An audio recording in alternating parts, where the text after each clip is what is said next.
Il-Union Maltija tal-Impjegati tal-Banek l-MUBE fi stqarrija qalet li tikkonferma li ħadet azzjonijiet immedjati fl-aqwa interessi tal-ħaddiema biex tannulla spekulazzjoni negattiva dwar il-futur tal-HSBC Bank Malta.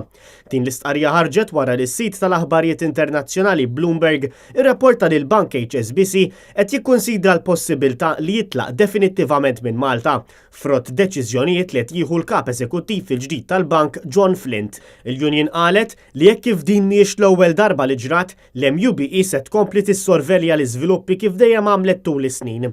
Fl-istqarrija żiedet li l-ħaddiema tal-HSBC qegħdin jaħdmu blaqatih biex ikomplu jkabru x-xogħol tal-bank u jibqgħu jimxu bil-pjanijiet futuri tal-bank.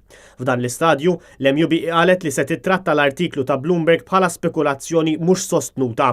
Għalhekk, filwaqt li se tkompli taħdem biex tikseb aktar assigurazzjoni ma' tmexxija tal-bank, il-Union se tkompli bl-aġenda tagħha, dik li tappoġġja l-interessi tal-impjegati billi titratta s-sitwazzjoni daqs li kieku business as usual.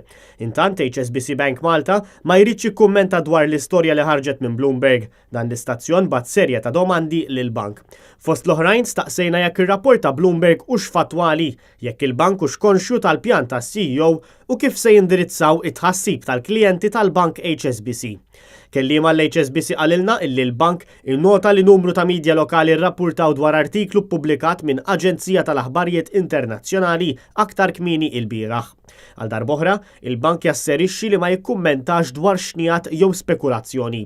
Staqsejna wkoll kemm hemm ħaddiema bħalissa impjegati mal-HSBC, iżda l-bank ma weġibx.